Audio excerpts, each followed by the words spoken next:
Hai hai hai semuanya, salam sehat selalu. Apa kabarnya hari ini?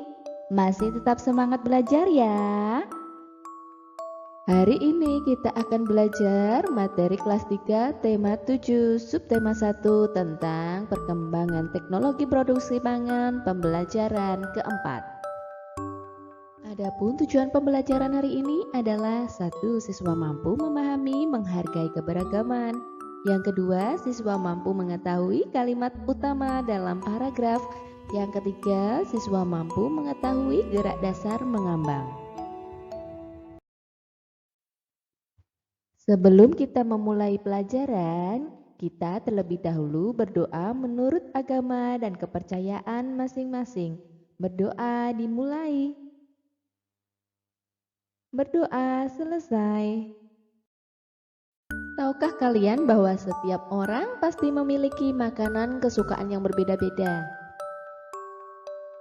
Nah, sama seperti apa yang dikatakan oleh Lani, bahwa setiap orang memiliki makanan kesukaan. Nah, kesukaan setiap orang berbeda-beda. Jika temanmu memiliki kesukaan yang berbeda darimu, apa yang akan kamu lakukan ya? Iya, betul sekali. Kalian pasti akan memahami dan menerima perbedaan itu. Nah, sikap memahami dan menerima perbedaan kesukaan itu setiap orang sesuai dengan pengamalan sila Pancasila yang ketiga yang berbunyi Persatuan Indonesia. Perhatikan gambar berikut ini. Udin dan teman-teman itu memakai pakaian daerah dan membawa makanan khas daerahnya. Nah, pakaian dari mana ya yang mereka pakai dan makanan apa yang mereka bawa? Yuk kita cari tahu sama-sama ya. Nah, pakaian dari mana saja ya yang mereka pakai? Nah, dari pertama Dayu ya dari Bali. Nah, kemudian Beni memakai pakaian adat dari Manado. Nah, yang Siti ini memakai pakaian dari Padang. Nah, sedangkan Lani berasal dari Tionghoa, dia memakai pakaian khas Tionghoa. Kemudian Udin karena dari Sunda, dia memakai pakaian Sunda. Nah, sedangkan Edo karena dari Papua, dia memakai baju adat Papua. Lalu makanan apa sih yang mereka bawa? Nah, yuk kita cari tahu sama-sama ya. Makanan khas masing-masing daerah. Nah, di sini Dayu dari Bali dia membawa sate lilit, sedangkan Beni dari Manado dia membawa panada. Siti yang dari Padang dia membawa keripik singkong. Lani yang berasal dari Tionghoa dia membawa kue keranjang. Sedangkan Udin yang dari Sunda dia membawa combro. Nah, Edo yang berasal dari Papua dia membawa kue sagu. Nah, sekarang coba perhatikan gambar berikut ini. Dapatkah kalian menyebutkan asal daerah pakaian di bawah ini ya? Kita bahas satu persatu ya. Yang pertama, ini pakaian adat dari Sulawesi Utara. Nah, yang kedua, pakaian adat dari Sumatera Barat. Nah, yang ketiga, pakaian adat dari Sumatera Utara. Nah, yang keempat adalah pakaian adat dari Jambi. Indonesia terbagi menjadi beberapa daerah. Setiap daerah memiliki pakaian adat yang beragam atau berbeda-beda. Walaupun berbeda-beda, namun Indonesia tetap bersatu. Makna semboyan Bhinneka Tunggal Ika memiliki arti berbeda-beda tetapi tetap satu jua. Perhatikan gambar berikut ini. Nah, di sini ada perayaan kemerdekaan RI ke-72. Nah, pada perayaan kemerdekaan tersebut yang bertempat di Istana Merdeka, Presiden RI Joko Widodo beserta tamu undangan mengenakan pakaian adat dari berbagai daerah di Indonesia. Nah, walau memakai pakaian adat yang berbeda, setiap orang saling menghargai perbedaan tersebut. Dengan memahami perbedaan, kita telah menjaga persatuan dan keutuhan bangsa Indonesia. Apakah pakaian yang dikenakan oleh Bapak Presiden beserta para tamu undangan menunjukkan keragaman Negara Kesatuan Republik Indonesia atau NKRI? Iya, pakaian yang dikenakan oleh Bapak Presiden beserta para tamu undangan menunjukkan keragaman Negara Kesatuan Republik Indonesia atau NKRI. Menurut kalian nih, apakah penting bagi kita untuk menghargai keragaman? Iya, sangat penting ya bagi kita untuk menghargai keragaman agar persatuan dan keutuhan bangsa Indonesia tetap terjaga. Bu Guru mau tanya nih, pernahkah kalian makan makanan olahan dari singkong? Kita baca bersama-sama ya, pengolahan singkong.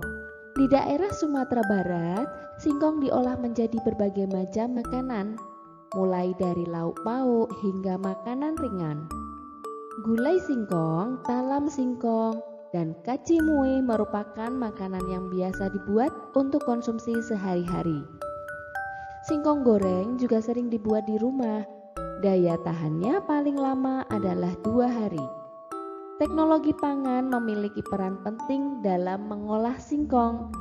Teknologi pangan memberikan nilai lebih bagi bahan makanan hasil panen melalui berbagai cara. Tekniknya adalah melalui pengawetan, pengemasan, dan penyimpanan. Dengan demikian, singkong dapat dinikmati dalam jangka waktu lebih lama. Dengan adanya teknik pengawetan dan pengemasan bahan pangan, singkong dapat diolah menjadi berbagai jenis makanan.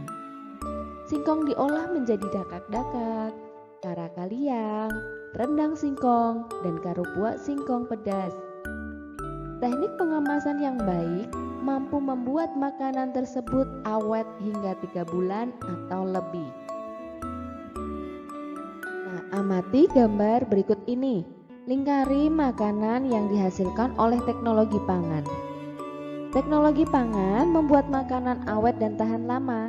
Jadi mana nih yang dihasilkan oleh teknologi pangan? Iya, yang pertama ada karak kaliang, yang kedua ada dakak-dakak, ketiga karupuak sanjay, dan yang terakhir ada rendang singkong. Nah, ini hasil dari olahan teknologi pangan. Nah, membuat makanan awet dan tahan lama. Nah, sekarang coba tentukan kalimat utama dari teks bacaan tadi. Nah, di sini ada paragraf yang pertama. Kalimat utamanya ada di awal paragraf. Nah, di sini di daerah Sumatera Barat, singkong diolah menjadi berbagai macam makanan. Nah, yang paragraf kedua, kalimat utamanya yang mana ya? Iya, teknologi pangan memiliki peran penting dalam mengolah singkong. Nah, untuk yang paragraf ketiga, kalimat utamanya ada di mana?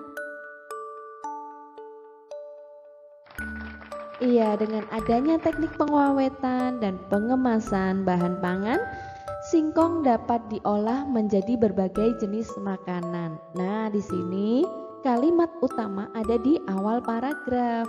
Dari paragraf 1, paragraf kedua, dan paragraf ketiga terletak di awal. Siapa nih yang suka bermain air? Nah, yuk sekarang kita akan belajar dan bermain air. Nah, sebelum masuk ke kolam renang, kalian harus memakai perlengkapan berenang.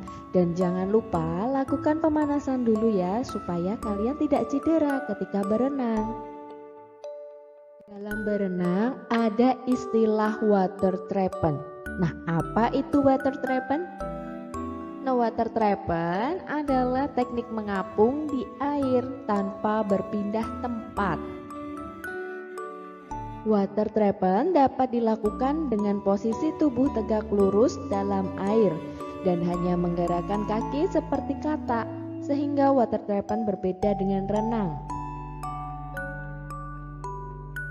Nah, kita akan mencoba gerakan mengambang tanpa pelampung. Kalian bisa meminta tolong teman untuk memegang tangan kalian. Setelah bisa mengambangkan tubuh, kalian bisa sambil menggerakkan kaki kalian. Atau kalian juga bisa mencoba berlatih mengambang sendiri di kolam yang dangkal. Nah, gerak dasar mengambang dapat dilakukan dengan mengikuti tahap-tahap berikut ini. Nah, yang pertama, cobalah berdiri tegak di pinggir kolam. Yang kedua, peganglah tepi kolam dengan 2 jari dari setiap tangan. Yang ketiga, rapatkan perut pada dinding kolam. Tahap selanjutnya, tarik nafas dalam-dalam, lepaskan pegangan, kemudian masukkan kepala ke dalam air. Setelah itu, kepala muncul perlahan di permukaan air sambil hembuskan nafas. Langkah selanjutnya, posisi tangan sejajar dengan bahu. Lakukan gerakan berenang di tempat dengan posisi tubuh sejajar dengan air. Kedua kaki digerakkan secara bergantian. Nah, kamu bisa melakukannya secara berulang-ulang. Terima kasih, kalian sudah menyelesaikan materi ini dengan baik. Kamu memang anak pintar. Mama, Papa, terima kasih sudah mendampingi Ananda belajar hari ini. Semoga penjelasannya bermanfaat. Sampai jumpa. Bye-bye.